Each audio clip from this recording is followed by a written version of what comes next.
Hi there, I'm Lena Anani, and you're listening to She Wrote a Book, where I interview amazing women from all over the world who also happen to be published authors. I created this show to educate, entertain, and inspire you to be the voice you want to hear in the world. Now let's get started. You are listening to episode number 123 of She Wrote a Book, and today I'm interviewing Lisa Fontana, author of the book Me the People, Learn, Choose, Share. This book offers you the tools to help you decide on and then vote for the next President of the United States in a fun, friendly, and judgment-free way. It's designed for people who have an interest in voting but can't take the politics of it all. Lisa Fontana is an average American who kept a dark secret. She didn't cast her first vote for anything until she turned 35 years old. With total dedication to judgment-free, balanced information, she bridges the gap between people in the know and the reader. Again, her book is called Me the People, Learn, Choose, Share. You can find the link to purchase her book in our show notes for this episode at SheWroteABook.com/123. So, Lisa, it's such a pleasure to have you as a guest today. My first question for you is this: what inspired you to write and publish your book? Well, first, thank you. I'm really excited to be here today. It's just so nice to just kind of talk about the importance of this message and take some of the fear and angst out of voting in general and this particular election in specific. I got inspired to write the book by accident. In fact, I talked to so many people now, and everyone wants to know why I felt I needed to bring this to all the ignorant masses. And I always laugh and say, I am one of the ignorant masses, so, and we don't like to be called that. So when you understand what it feels like to not vote, and you understand what it feels like to proclaim your ignorance, thinking people will help you because we're so good at helping each other, and then to find yourself being criticized or made fun of, or my favorite, oh my God, you're apathetic, and if you're not going to vote, then don't complain. And instead of anyone ever saying, wow, you don't know how to vote, can I help you with that? It changes the dynamic. And so all I ever was doing was putting together information for myself because I couldn't find a book. They're either too complicated or too negative. So I just started hunting down information for myself, and then over time, more and more people would say to me very privately, oh my gosh, Lisa, you don't vote either? You know, I don't vote. And they whisper, and everyone's so embarrassed. And I thought, my gosh, this is a widespread problem. So as I looked into it, I mean, it's 90 million people is the estimated of current non-voters who vote because they don't feel like they know enough, or because they're concerned about what they don't understand, or because the whole thing freaks them out because we don't teach civics. And that's what inspired me to put it together and actually share it with people. That's incredible. I love that you did it for yourself, but then it eventually spread. It was a tool for everyone else that they could benefit from. I love that. You talk about the ignorant voter. What does that mean? Yeah, what I like to tell everyone who comes in, and I teach with a lot of props and we do a lot of fun stuff, but most people that I bring in at these welcome seminars are people in their 30s and up. I've welcomed people well into their 60s who just weren't part of the in-the-know crowd. So I would say there's two different kinds of people. There's what I define apathetic voters as, which is hopeful Americans who feel left out or dismissed by either people in the know or by their government. 42 states in our union don't teach civics anymore. We used to, and it baffles me that if you want to feel free in this country, it requires that you understand the Owners and Operators Manual. That's our Constitution. That requires you to know how the federal government works, which requires you to know how your state works, which requires you to know how your local town works. In third grade, I don't know if it happened to you, but for everyone I know, in third grade and first grade, the firefighters would come through and they would teach us fire safety. And then when they left, we'd all get fun hats and these little booklets to go home, and we'd pester our parents about moving the newspapers and not having that octopus plug, because they knew that the more kids they educated, the more house fires they would stop. And then the dentists would come in, the hygienists, and they'd teach us how to brush our teeth, and we would get free Colgate samples, and we'd chew on those pink tablets, and it would show us where we're brushing well. And when they left, we got little treats and stuff too, and booklets to go home. And the point of that was that teaching kids how to brush their teeth cuts down on gum disease, which creates heart problems, brain problems, body problems. So by teaching us how to do this, we're saving millions of people, stopping fires, and then the whole stranger danger with police officers and understanding how to recognize drugs and how to go ask a police officer for help. We never had a politician come to school and ignite our passion about our country, how it works. If you see on the corner that there isn't a stoplight, little kids are very observant. They see things that aren't right, but we think of potholes and street lamps and things that go wrong in our city as gravity.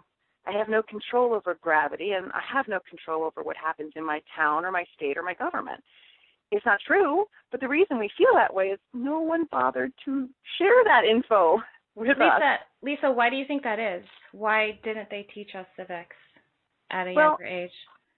There's a really negative reason, and then I think there's a mix of my own. And the negative reason is keeping citizens stupid makes it easier to control them. But the rest of it in my studies and travels makes it feels a little more even, and that is you're always cutting and changing how you teach. All the departments of education on the state and then federal level are constantly warring over what kids should know. Civics was never on the list of things that are important because for some reason they think that a love of country and a passion for this land and for the future of it and a general understanding of civics, they think that that's just something you'll pick up. It isn't true, but that's the sort of the thinking behind it. Who doesn't know how to vote? Who doesn't know what the three branches of government are? And that's true. We all know the basics generally, but that's it. And then you're sort of left on your own. So we used to teach it in every state, and over time it's just fallen off because people don't think it's important.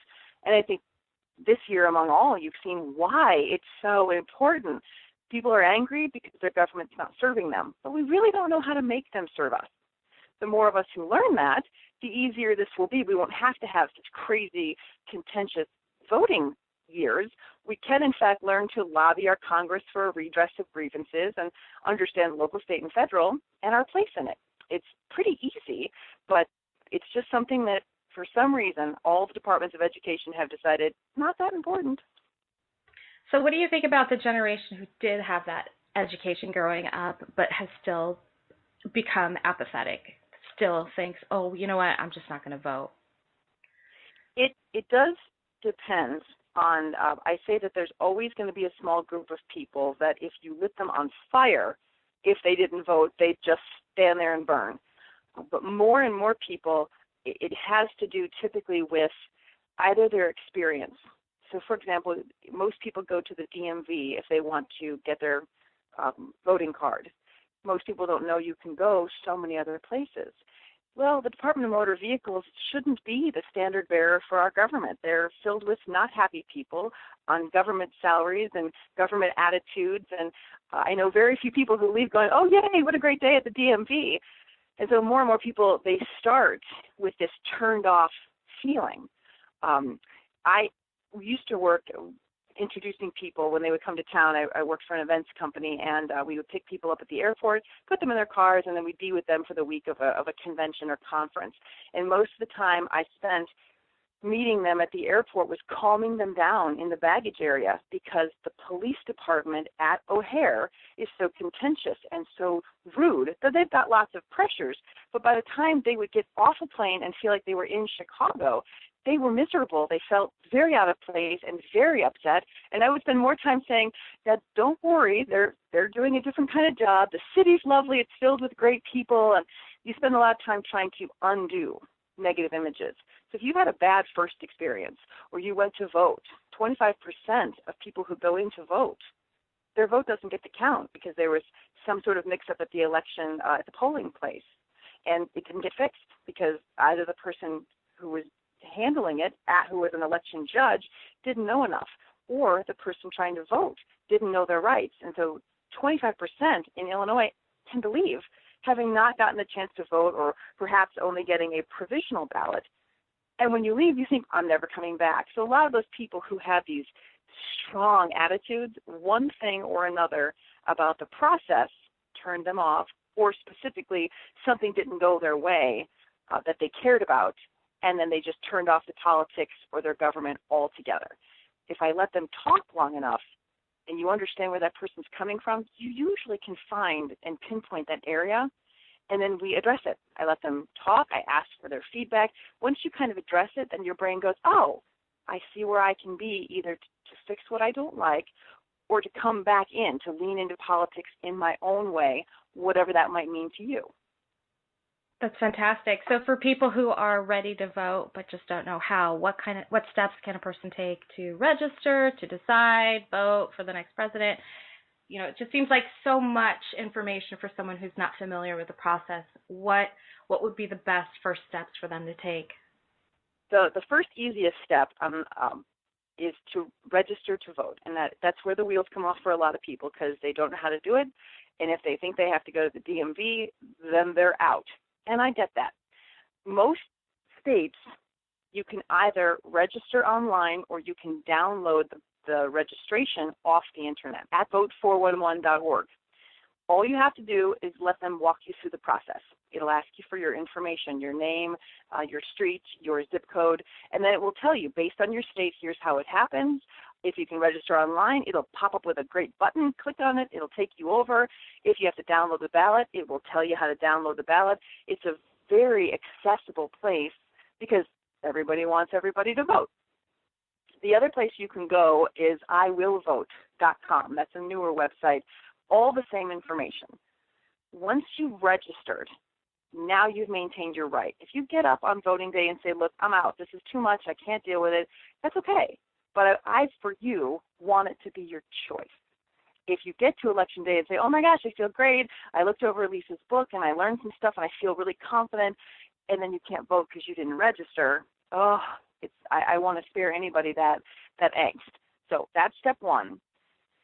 And then step two, when my book says, Me, the People, Learn, Choose, Share, I want you to learn as much information as you need till you feel comfortable. That's it. You don't have to learn enough to make other people think you're smart. Learn enough till you say, you know, I feel good. I feel like I understand what I want to do.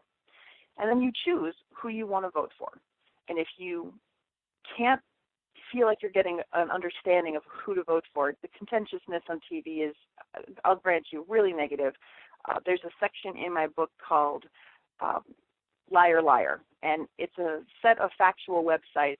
No matter what, because people write them, you're always going to get some sort of bias. But if you look at 3 or 4 different sites that are considered bipartisan, which is representative of either side, then you're going to start to be able to build, okay, here's what's really happening, or here's what I see.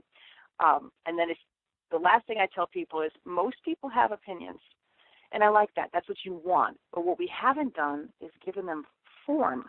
So if you sit down and you look over the list in my book, I have a whole list helping you tone and shape your body of opinions. It's a whole section on how to do real yoga. It's theology yoga. And so it's a list of the different things that we do in this country, things about the environment, things about Social Security, national security, the economy, Department of Education. We all can't care about everything, so don't even try. And don't let anyone tell you that you need to, because they're straight up wrong, and they don't do it either. So I wouldn't worry about it. But circle the top 3 for yourself and just write down what you think about it. You don't have to share this with anybody. No one's going to make you talk about it. This is just for you. And once you kind of get a feel, then just try and fill in the gaps. Why do I feel that way? What's going on? What would I like to see changed, let's say, in education?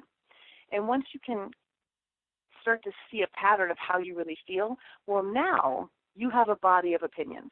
And once you have a body of opinions, you don't have to listen to another pundit on TV again in your life because you don't care what they think. You watch a debate and you decide, what did I think of what they said about what's important to me? And just write it down. When you get all done, you can look at that sheet of paper and your own brain will start to say, you know, I feel more comfortable with this candidate or that candidate. And it makes it easier to feel confident to walk in and vote. Does that make sense? Absolutely. So, Lisa, my last question for you is this. What do you love most about being an author? Wow. I like that people can get to know you without you ever having met them. Somebody reads your words. I was extremely fortunate to be at a party during the last debate, and a woman came running up to me and said, I just heard that you're the author of Me, the People. And I thought, yes, and not a very well-known one at the time, so I was sort of flabbergasted. Someone had purchased my book and placed it at their hair salon. This woman was very new to the country. She just completed her citizenship test to become, she had come from the UK. And so she was an official American citizen. And she stayed at the hair salon and read the whole book. It's not that long, but still, who sits at a hair salon? And she said, I love the way you write. Now I know what it feels like to feel welcome in my new country. And I thought, wow, I just had the chance to affect someone in a deeply personal way, and I wasn't even there. That was really, it just meant a lot to me, that someone could get to know you and could come to some new personal understanding, whatever it means to them. And you don't even have to be in the room to be connected. It's, wow, what a gift. That's awesome, Lisa. Thanks again. Thank you so much for being our special guest today. We will have a link to your book in the show notes for this episode, and our listeners can find that at SheWroteABook.com/123 to learn more about our author and her educational book. I love it. Thanks again, Lisa. It's been a pleasure. Thank you so much. Have a great day. Thank you for listening to She Wrote a Book. If you enjoyed this episode, then subscribe now so you can automatically get access to all new episodes, and feel free to share your inspired thoughts with us in the comments too. I'd love to hear from you. Until then, may you always feel good and make magic.